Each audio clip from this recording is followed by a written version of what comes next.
നമസ്കാരം. BMC news live കൊച്ചിയിലേക്ക് സ്വാഗതം. വാർത്തകൾ വായിക്കുന്നത് ആതിര രവീന്ദ്രൻ. ഈ വാർത്തകൾ നിങ്ങൾക്കായി അവതരിപ്പിക്കുന്നത് city tower, city wear and city shoes, Angamaly.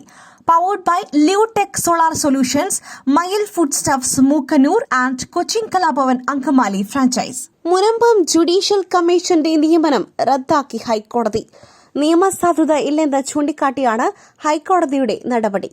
Kerala വഖഫ് സംരക്ഷണ വേദി നൽകിയ ഹർജിയിൽ ജസ്റ്റിസ് ബെച്ചു കുര്യൻ തോമസിന്റെ സിംഗിൾ ബെഞ്ചാണ് വിധി പറഞ്ഞത്. വഖഫ് ട്രിബ്യൂണലിന് മുൻപിലുള്ള വിഷയത്തിൽ അന്വേഷണം നടത്താനാവില്ലെന്ന് ഹൈക്കോടതി വ്യക്തമാക്കി. കമ്മീഷനെ നിയോഗിക്കുവാൻ സർക്കാരിന് അധികാരമുണ്ടെന്നും എന്നാൽ മനസ്സിരുത്തിയല്ല സർക്കാർ കമ്മീഷനെ നിയോഗിച്ചതെന്നും ഹൈക്കോടതി പറഞ്ഞു.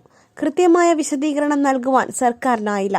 ഭൂമിയുടെ ഉടമസ്ഥാവകാശം സംബന്ധിച്ച തർക്കം വഖഫ് ട്രിബ്യൂണലിന്റെ പരിഗണനയിലിരിക്കെ എങ്ങനെ ജുഡീഷ്യൽ കമ്മീഷനെ നിയോഗിക്കാനാകുമെന്ന് ഹർജിയിൽ വാദം കേൾക്കവെ ഹൈക്കോടതി ചോദിച്ചിരുന്നു.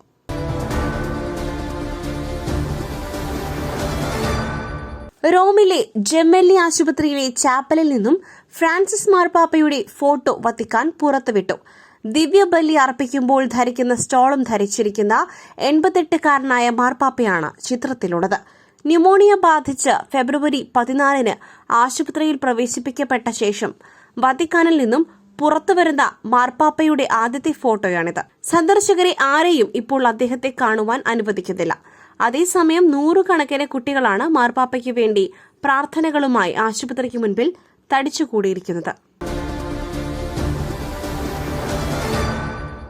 ഇടുക്കി വണ്ടിപ്പെരിയാർ ഗ്രാംപേയിൽ നിന്നും പിടികൂടിയ കടുവ ചത്തു.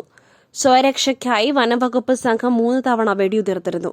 മയക്കുവെടി വെച്ച് കടുവയ്ക്ക് അടുത്തേക്ക് എത്തിയ വനംവകുപ്പ് സംഘത്തിന് നേരെ കടുവ ചാടിയടുക്കുകയായിരുന്നു. പിന്നാലെ സ്വയരക്ഷയ്ക്ക് വനംവകുപ്പ് സംഘം 3 തവണ വെടിയുതിർക്കുകയും ചെയ്തു.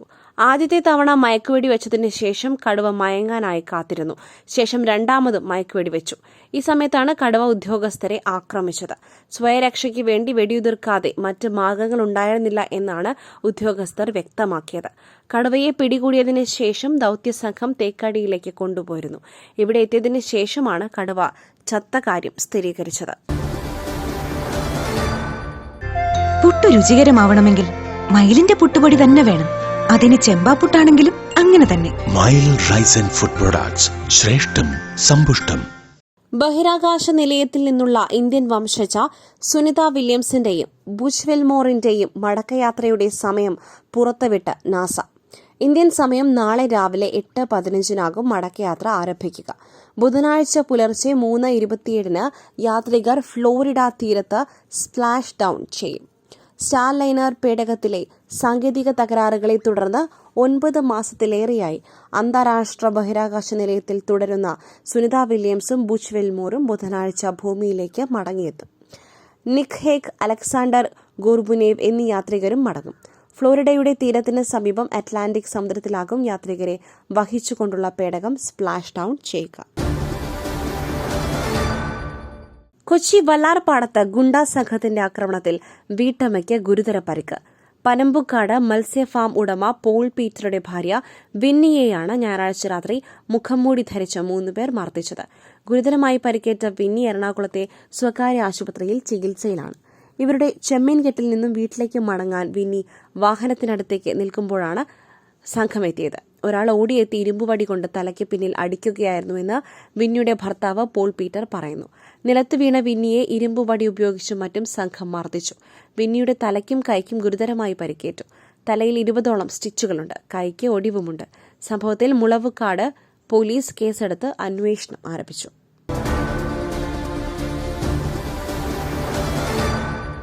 മലപ്പുറം കോട്ടക്കലിൽ ഭക്ഷണത്തിൽ രാസലഹരി കലർത്തി ലഹരിക്കടിമയാക്കി പ്രായപൂർത്തിയാവാത്ത പെൺകുട്ടിയെ വർഷങ്ങളോളം പീഡിപ്പിച്ചതായി പരാതി. സംഭവത്തിൽ വേങ്ങര ചെറൂർ സ്വദേശി അലുങ്ങൽ അബ്ദുൽ ഗഫൂറിനെ അറസ്റ്റ് ചെയ്തു. ഇൻസ്റ്റഗ്രാമിലൂടെയാണ് പെൺകുട്ടിയെ പരിചയപ്പെട്ടത്.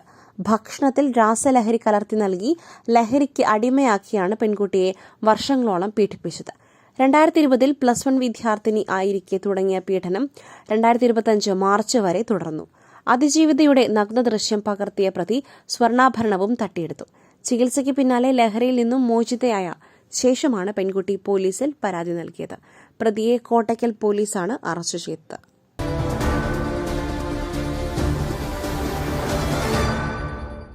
ആശാ വർക്കർമാർ സെക്രട്ടേറിയറ്റിന് മുൻപിൽ നടത്തുന്ന സമരം 36 ദിവസത്തിലേക്ക് കടന്ന് ഉപരോധത്തിലേക്ക് നീങ്ങിയതിനിടെ ഓണറേറിയം നൽകുന്നതിനുള്ള 10 മാനദണ്ഡങ്ങൾ പിൻവലിച്ച് സർക്കാർ. ആശാ വർക്കർമാർ ഉന്നയിച്ച ആവശ്യങ്ങളിൽ ഒരാവശ്യമാണ് ഇപ്പോൾ സർക്കാർ അംഗീകരിച്ചത്. ആശാ വർക്കർമാർക്ക് ഓണറേറിയം നൽകുന്നതിന് സർക്കാർ നിശ്ചയിച്ച 10 മാനദണ്ഡങ്ങൾ പിൻവലിച്ചുകൊണ്ട് സർക്കാർ ഉത്തരവിറക്കി.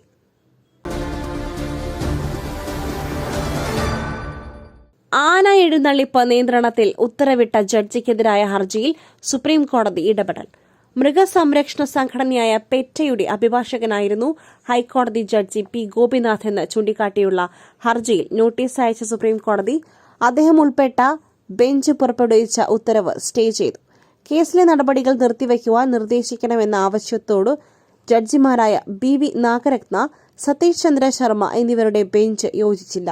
വിഷയം മറ്റൊരു ബെഞ്ചിന്റെ പരിഗണനയ്ക്ക് വിടണമെന്ന് കേരള ഹൈക്കോടതി ചീഫ് ജസ്റ്റിസിന് മുൻപിൽ ആവശ്യമുന്നയിക്കാമെന്ന് ഉത്തരവിൽ രേഖപ്പെടുത്തണമെന്നും വിശ്വ ഗജസേവാ സമിതിക്ക് വേണ്ടി അഭിഭാഷകനായ വികാസ് സിംഗ് ആവശ്യമുയർത്തിയെങ്കിലും കോടതി അംഗീകരിച്ചില്ല. മറ്റൊരു വാർത്തയുമായി കണ്ടുമുട്ടുന്നതുവരെ നന്ദി, നമസ്കാരം.